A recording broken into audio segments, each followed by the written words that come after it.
Good afternoon, everyone. Welcome to the Smithsonian American Art Museum. My name is Laurel Fehrenbach, and I work here in the Public Programs Department. Tonight's talk is going to be webcast so that our online audience can also tune in and watch.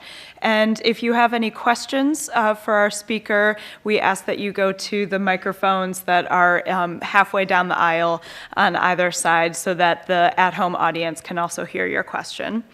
And finally, we have two more public programs scheduled for the Art of Video Games. This Saturday is Game Fest 2.0 from 11:30 to 5 p.m. That'll include 2 talks, a book signing, open video game play, and lots of fun activities for children and people of all ages. So it should be very fun. Please come. And on September 18th, author Chris Zalarsky will be here at 6:30 to talk about his book, From Botticelli's Venus to Super Mario, the Evolution of Art History and the Future of Video Games. So make sure to add those events to your calendars before the exhibition closes on September 30th. But tonight we're delighted to have Kristoffer Zetterstrand, whose paintings and works can be seen in a little game called Minecraft that you might have heard of.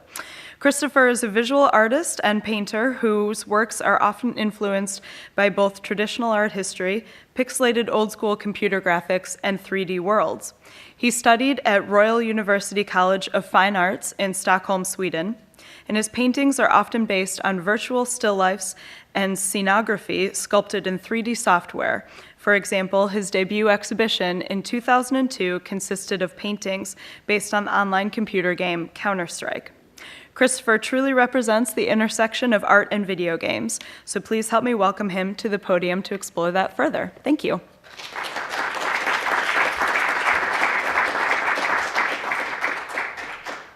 Thanks a lot. It's really great to be here.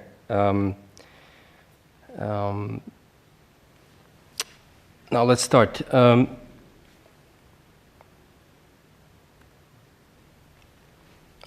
Coming here to the Smithsonian to talk also gave me the opportunity to see the great exhibition that you have here. I was really impressed by it.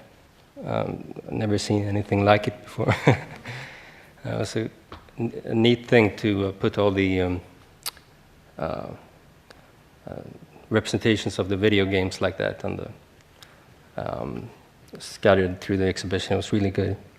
Coming here has also given me the opportunity to visit the National Gallery here in this town for the first time. And even though I haven't seen the works there in real life before, I know many of the works quite intimately because as a young art student I had a book from which I copied a lot of the works there and studied the composition and such. So it's really good being here. Some of the paintings in this city actually helped me become an artist. This is Franz house, by the way.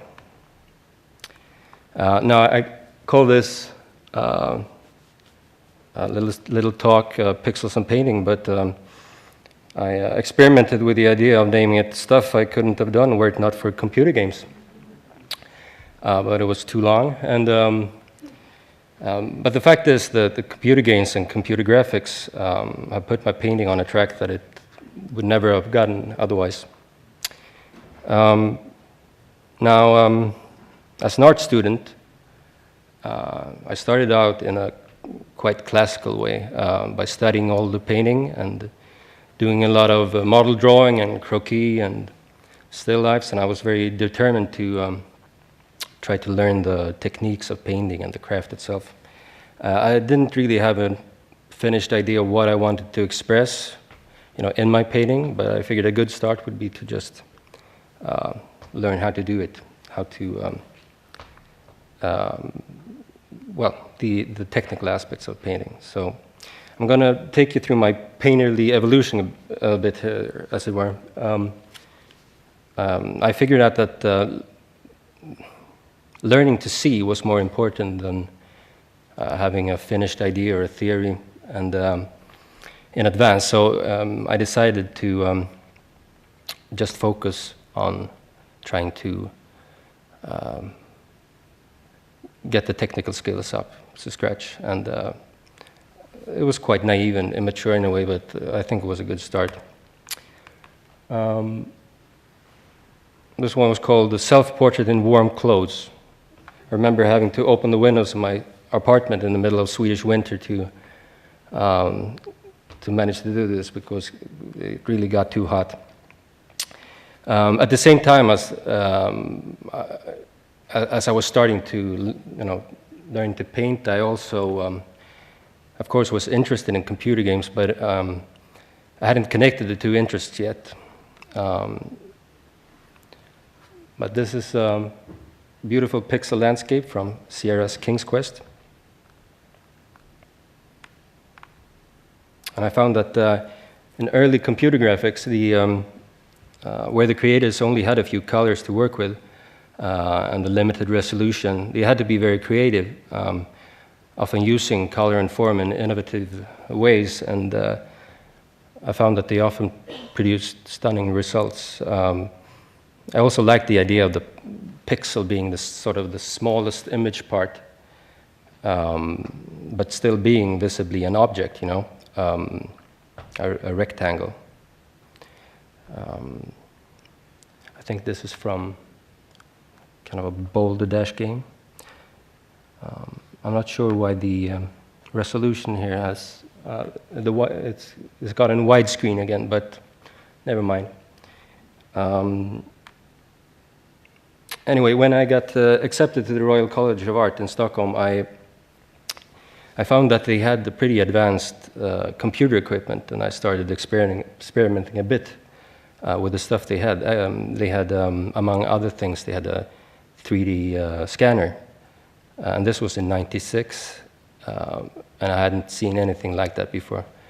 I remember walking into the computer room at the Royal College and seeing a guy on a rotating table, his face being scanned by laser beams. I didn't really know where I was. It looked like the sort of the command bridge of the Starship Enterprise or something. But I had to try that. So this is a scan of my face in '96. And you can see it rotating. The scanner apparently didn't catch my ears. Anyway, this is the image that actually was produced by the scanner if you flatten it out and don't use the 3D model beneath it. And well, of course, I had to do a painting of that texture file. Horrible painting, but I dressed the 3D model again with the painting. So this is a 3D painting, as it were. It was sort of an experiment, but it was fun. During my time there at the Royal College, I also had the opportunity to study in Madrid for a while as an exchange student, but I found that they mainly did model painting, and I already had done that for a couple of years, so I got a bit bored. And being a bit bored in Madrid, I spent my days almost sort of equally divided between drawing at the Prado Museum and playing Half-Life Deathmatch at an internet cafe. So I would be at the Prado, painting from Murillo and Velázquez, and then eating something, and then going to this internet cafe and fragging people. It was great fun. And when I got back to Stockholm again, a friend of mine introduced me to this game, Counter-Strike, and it really, in a way, had a great influence on the direction of my art.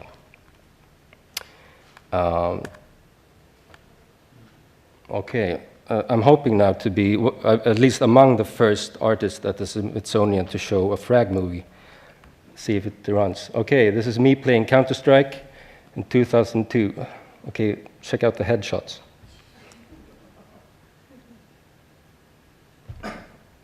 Deagle. Oh, no one there. There you go. Oh. slow motion.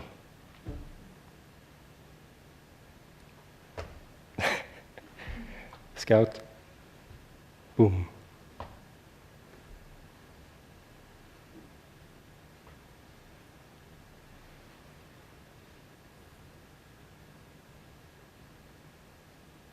It's not bad. Anyway,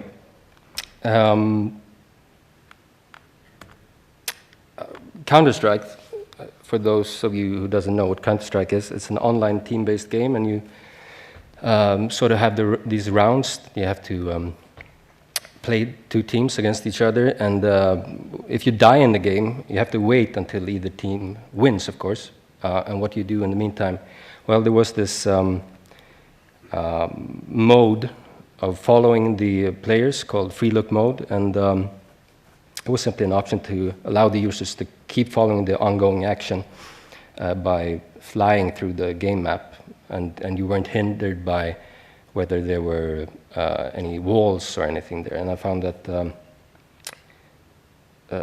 when you flew through the walls, you saw parts of the image being quite realistic landscapes, and part of the image just abstract void. And I found it was a quite interesting reinterpretation of the classical notion of the spirit world, really. I mean, you were this entity looking through the logical construction of the world, and you could chat with the other players that were dead. You couldn't, of course, influence the game. You couldn't talk to the still living players, but I mean, so I made an exhibition actually based on images from Counter-Strike called Free Look Mode.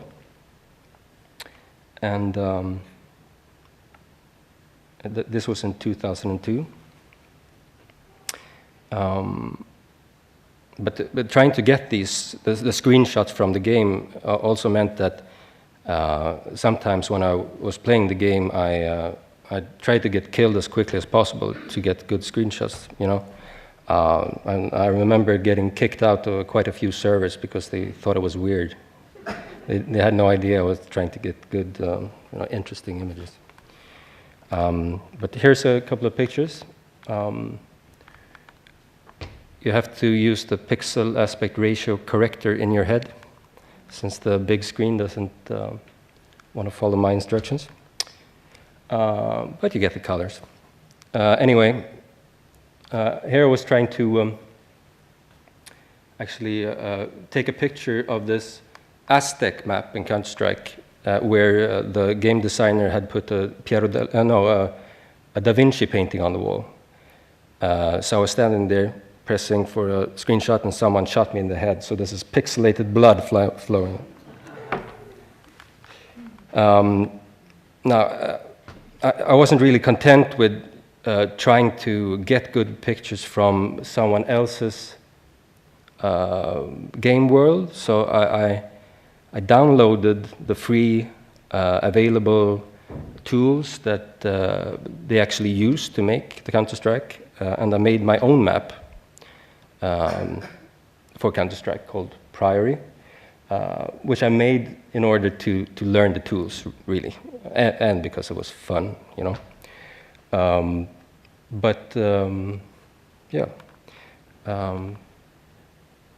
As you can see, it was I actually made about 200 textures myself for this map, and made everything. And actually, the objective was to protect these Piero della Francesca frescoes from being blown up. I actually saw that this map is still being played in China, which I'm really proud of. And of course, making a computer game map like this involves a lot of tools, and one of the softwares that I was using making this was called Terrayen, and that's a landscape generator that was used to make the backdrops here. This is an image made in Terrayen, and as you can see, it's quite realistic. But basically, you start by you sculpt the landscape in 3D. You decide the cloud density, angle of the sun, and everything. And then you press render, and it starts to render the scene. But I was more interested in what would happen if it broke. So I made a couple of paintings where I actually crashed the software before it could finish, which resulted in these unfinished images of just landscapes being in the process of being created or destroyed or something. Well, created. And these are oil paintings. So that was for my second show, the second show I had in 2003. This isn't mine, unfortunately, but by using all these tools, I really got the feeling that anything is possible. And I saw this Spanish still life painter who wasn't content with just placing the objects in the window. He hung them up in strings as well, just because he could, and just to make an interesting image. And I was really inspired by that. So I thought, I can do anything. I'll just pick up stuff that I like, and then I'll just mix it and see what happens. And I tried not to censor myself. So many of the images contained imagery from antiquity or older paintings that I liked, and of course computer games, because I really liked the aesthetics, and I also found it quite an interesting challenge to try to render, to make pixels come alive in paint. And also, I mean, this is a piece by, I think it's Piero, yeah. The invention of linear perspective during the Renaissance transformed the imagery of the Western world, and we're not now so used to it that we don't think about it. But I mean, even our 3D softwares are based on the linear perspective, which essentially is a construction. But I recognized how similar that construction was to the 3D programs. And I started to wonder what would happen if I started studying old Renaissance paintings using a 3D program. And also, I mean, I've been interested in the theories of the golden ratio and the Fibonacci numbers. So that was a really easy thing to do in the computer, I noticed. So I made a painting series called Levels in 2006, which depicted the main character from King's Quest, Graham, walking through different scenarios, each canvas being sort of a level in his adventure through the exhibition. So every painting was a level. But all these paintings were based, I mean, they were composed extremely methodically on the golden ratio. And I'll show you what I mean. I started out by having a basic compositional idea, or I wouldn't call it an idea, a framework. And then I just started to, these are process pics, just seeing what would happen. You see, I'm moving about all these objects like actors on a stage in a way, and trying to make them fit into my idea. My silly mathematical idea there. And I was interested in what would happen when it clashed with the story that always evolves when you start sketching and thinking about something, But I decided to always try to keep also to this mathematical idea. So anyway, I think I made 12 of these silly strange pictures, and this is the final result. This is oil on canvas.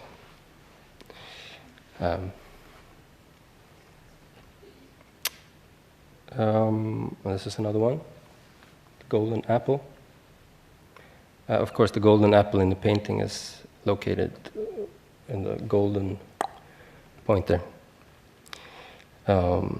This one was, I think this was the last painting in that series, of course named the End Boss. As you see, I made a lot of paintings like that, and when making these, I find that the blending of different imagery in the pictures, I mean, that comes partly from my wish to give the different pictorial elements sort of equal importance in the image, sort of to maintain a level playing field, as it were. For example, I'd perhaps like to give the 8-bit owl up there the same respect as a cutout from a 15th century oil painting by, Van Eyck or something. And I also treat them in the same way by keeping the sampled imagery projected on a flat surface, even though the flat surfaces are placed in a 3D world, and by contrasting the flatness of the cutout images with the shadows that they cast from the virtual lighting, their flatness is sort of exaggerated, and at the same time, the 3D space is rendered more illusory. You get what I mean? By also contrasting the pixelated elements from old games with more naturalistic parts, it kind of creates a new story where I don't really need to adhere to the conventions of a specific reality level. It's like the new painting creates its own reality. I also started making very small paintings. This one's called Dante and the Three Beasts, and it's only 15 by 15 centimeters. This is that's about 6 inches, so it's tiny. So why not see a few close-ups of this tiny thing? I think his hand is smaller than the head of a match. Made a couple of those. This one's called Pergola, Patio, Actors. And of course, you see that I'm using the different image parts as actors. So I became this crazy director, being the boss of all these image parts.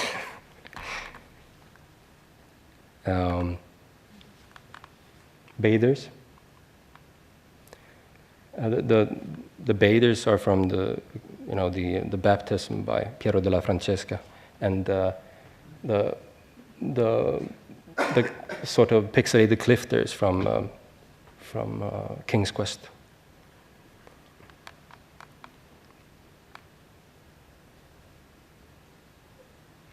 That guy's from a fresco. I don't recall which one.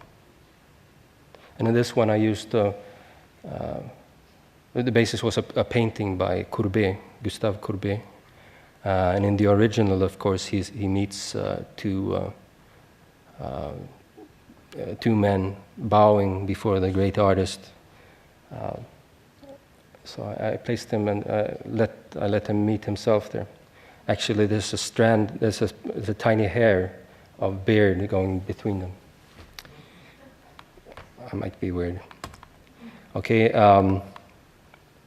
this is a close-up. I mean, it's really important for me that the final result of all this quite tedious, long process is painting, because I find that the physical aspect of painting and the translation from a digital image to painting is really important to me. For me, at least, it comes alive, and I'm not content with the flat digital image that I start out with. And that may be a prejudice of mine, but it's just I need to make a painting out of it. This one's called change of set, dresses, drummer boy, fighters, and if there's anybody who's played Minecraft, and you might recognize these guys if you put up paintings on the walls of Minecraft. I'll get to Minecraft later as well. Monologue. And this one is sort of a self-portrait. Now, being the artist I'm both the creator and the spectator in relation to the painting, of course. And in some of my pictures, I've included the figure that interacts or contemplates the scene, and who could be interpreted as the creator of it, but perhaps also as someone merely exposed to it. And by also treating this figure as an object in the painting, the border between the figure and the rest of the scene gets blurred, and the creator gets incorporated in the world that she's created. I kind of like that idea. So a lot of my paintings include something of that element. Now here's a couple of process pics again. I'll try to make this fast, but it gives you an idea of how it can look when I'm sketching, because this is how I sketch. I use this 3D program, and I just rearrange the image parts, move them about, redirect the lighting, change the camera angle and everything. So, I mean, in this picture you have elements from computer games, paintings by, old master paintings, and Philip Gaston up there in the corner. So it's really a mix. I'm kind of bummed that I didn't actually choose one of these images as the final result for the painting. I chose this one instead, but in retrospect, I should have chosen something like this. Anyway, this is the final painting. Here's a detail.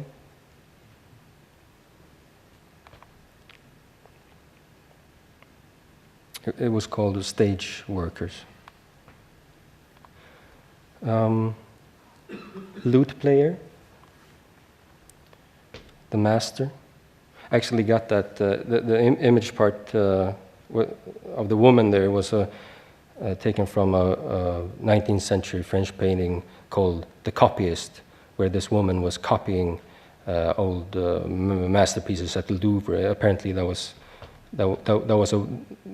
almost always women who do that. And I thought that was unfair, so I called this one the master.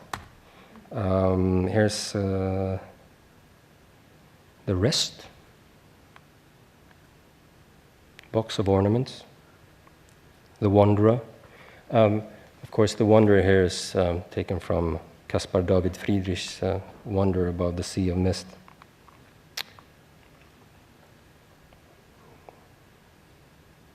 I've included too many paintings. This one's called The Pool. And as you can see, I tried to mix different ways of painting as well. And in 2009, I got this great studio grant, so I suddenly had a huge studio in Stockholm where I could make bigger paintings. So this is one of them, construction site. And this is another one called The Game. And well, you really should check out my website if you want to see the pictures with a correct ratio. So anyway, you work for 4 months to make the painting, and then it looks like it. Anyway, you can imagine, okay? Because this actually took about 3 months to sculpt virtually in the computer. And then I painted it, and that took a while as well. Here's a close-up. Okay, so I think, yeah, it works. This isn't meant to be a fancy video is just to make to show what it looks like when I'm sketching. So this is actually grabbed directly from the viewport of the 3D program I'm using. So that's why there's no anti-aliasing or anything. So that's why the edges are jagged and there's motion blur. But as you can see, I can move the scene around. I can change the lighting. Here's a couple of extras that's outside the set, as it were, which I can just drag in if I find that I need them. Here's a close-up. And it's sketching the painting this way really makes the sketching process go very quickly. And when you learn all the tools, it's really kind of intuitive. If I decide to have that I need to include say a bird or something, I can just find a picture of a bird, cut it out, there it is. Just takes 5 minutes. So when people ask me, isn't it cumbersome? Doesn't it take? Isn't it just hard work to try to do this in 3D before you paint it? It hasn't become that for me. It's just a great way to visualize everything. You know? And some things are almost impossible to find. I mean, I'm so into this work process now that I can't. It would be hard for me to leave it. Let's see. Okay, so I made this one as well, and remember I told you I made the paintings that were this size. Well, this one is almost 200 inches. Huge painting, 5 meters. This one's called Drawing.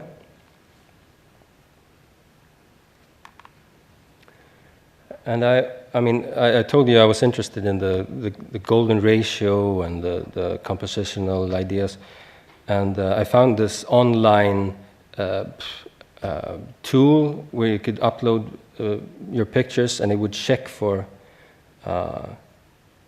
it could overlay a compositional image like this golden spiral. And I was shocked to see this. I mean, I didn't actually plan this. So it's almost spooky. I must have damaged my brain in some way. It's hardwired to Piero della Francesca's compositional techniques now. Jesus.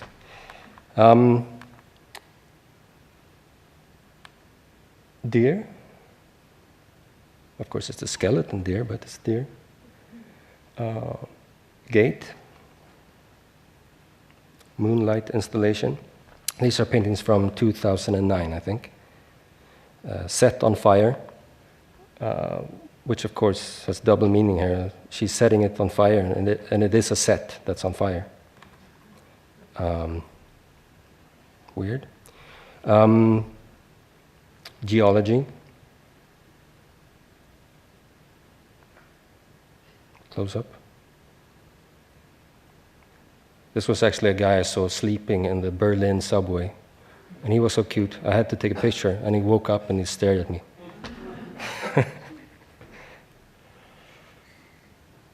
Owned landscape. This is a huge painting.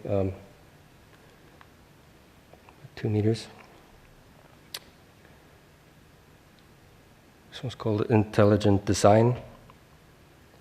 Fog. Cutter.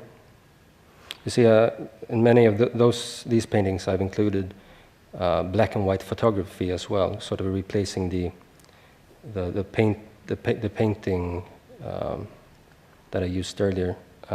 These are from the last couple of years. I had this. I wanted to make the paintings a bit more monochrome, and also I found a lot of interesting black and white photos actually many of them from the States, that I just needed to use them. So yeah, that's why this weird mix comes in. Once again, the pixelated graphics and some kind of different kind of realism. The wild plant. Weeping lighthouse. Broken painting machine. The box. Am I going too fast? Yes, I'll back up. I have too many pictures. Now, I've also made a couple of commissions where I've used influences from computer games. Of course, doing glass mosaics is like a perfect translation of pixel graphics. I made, for example, at the school outside of Stockholm, I made 7 large glass mosaics. I mean, this is an ancient material used for thousands of years, but I'm using it like just pixels. So very influenced by, of course, the early computer games. Also, at another school, this is something I did last year. No, this spring. Yeah. I made a couple of smaller glass mosaics for this school called Bricks in the Wall, where I, because they all had in common that they had this brick background. And I tried to place them in a way that even though they are actually mounted on the wall, I tried to place and make the forms in such a way that you would get the feeling that they were actually behind the paint, you know. This is not a commission that's actually being constructed right now, where I'm using, traditional church glass, lead glass, antique glass pieces that's mounted with lead, and I gave them the pixel treatment. So this is actually being constructed right now. Should be opened in late autumn. But you see that it's quite kind of a big window. And of course, next year I'm planning another commission at the new Karolinska University Hospital in Stockholm. It's actually right now the largest building site in Europe, someone told me, because it's such a huge hospital. And I'm planning to make a large tile mosaic there. Here, every pixel is this big, it's about 10 centimeters. So it's 80 meters of wall times 5 meters. So it's really huge, and you won't be able to see the image if you don't back up quite far. And also, of course, I made a couple of things for a game called Minecraft. And the creator of Minecraft, Marcus Persson, why am I saying it in English? Marcus Persson is his name. Has been a friend of mine since long before he started making Minecraft, and early on in the development of the game, actually before it was really popular, kind of decided that it would be fun to have my paintings as part of decorations for the game. And so I just shrunk down a couple of paintings, and he programmed them into the game. And then, and then later on, when Minecraft became really popular, I mean, that's an understatement. It's really popular. Of course, the paintings drew. I got, quite a few visitors interested in Minecraft, of course, to my webpage. This is the day after he mentioned my website on Twitter. Okay, So it went from 393 to 13,557. That's kind of an increase. And of course, since Minecraft is such a popular game, there was actually a journalist who talked to me, and he said he'd calculated that I was probably the most exposed artist in the world right now, because I have 24 paintings in the game, and he said, oh, and Minecraft has sold this many copies. Can you imagine? Yeah, maybe. Anyway, as an homage to Minecraft, I'm going to show you, and those interested in Minecraft, I'm going to show you what the paintings actually look like, the original paintings. This is, of course, the Minecraft version, and here's the real version. But it's square, okay? Here's another one. It looks like this. Here's another one. Looks like this. Match, it's called. Weird. It's a close-up. I don't think you can guess what this is. It's a kebab. I remember I was at the Royal College, and I got the urge to paint flowers, but I didn't dare to, so I started painting kebabs. Graham, of course, is from Graham, a painting inspired by Khotan. So a lot of meta stuff going on there. Donkey Kong, of course.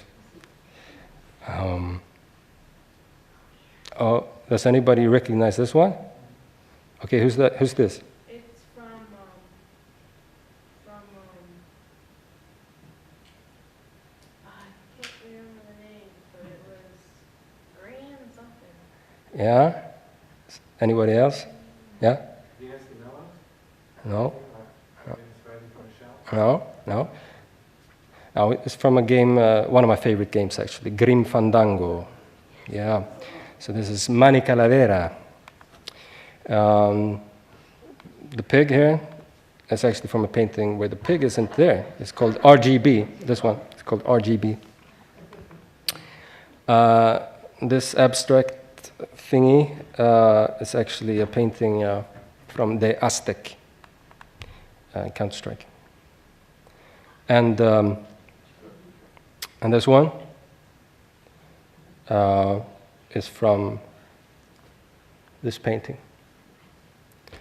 So a lot of levels here. I mean, in order not to break the illusion in the game designer needs to stay out of the picture. But I sometimes find that the traces of the creation of the game to be an interesting addition. Like in a Brechtian Verfremdung effect. So, I mean, encountering bugs in a game is an example of such a moment when the immersion in the game is shattered, and instead of being scared at the monster, you laugh at it being sort of stuck halfway through the ceiling or something, the imperfections remind us of the creator, the artist, or the game designer, and sometimes it brings us closer to the intentions of the artwork. And the hand in this painting, pointer, was meant as a hand belonging to another realm of realism than the Karate Fighter. And of course, the backdrop there from Caspar David Friedrich, yet another one. But I didn't actually think of Michelangelo's painting, The Creation of Adam, but someone pointed it out. I mean, of course, but I didn't see it. I didn't think about it when I made the painting. It was only afterwards when someone pointed it out that I saw the obvious connection. So in a way, I had a bug in my painting. This is close up. And this is one of my recent images called Final Touch. And this is a painting from a show that's currently ongoing in Stockholm. And the title of the show is Uncanny Valley. And that's a term used to describe the effect that occurs when the representation of something is perceived as almost but not quite real, And it's used particularly in the development of humanoid robots, where one barrier to the interaction with the robot is that the robot is perceived as creepy instead of, you know, a convincing representation of a human. And also in computer graphics, of course, computer game developers have found that their game characters fall into the Uncanny Valley. And they sometimes discover that when the computer graphics were in a sense worse, it was easier to identify with the characters. So at least in some cases, the solution has been to make the graphics less real. I think that was the case actually with Half-Life 2. They could make the personas, the characters, even more photorealistic, but when they did, it just got creepy, you know. And I find the juxtaposition of, and I was going to say, the term Uncanny Valley is also used as a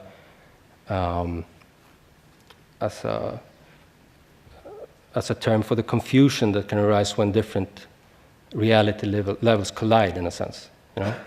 So, well, since I find the juxtaposition of different imagery interesting, as you can see through all my paintings, and I think it all boils down to the pleasure of seeing something in a new light. I mean, whether it's uncanny or not. And I'm reminded by the opening lines of the Metaphysics by Aristotle, which are, all men by nature desire to know. An indication of this is that the light we take in our senses, for even apart from their usefulness, they are loved for themselves, and above all others, the sense of sight. And that's quite a statement in defense of painting, if there ever was one. Thank you.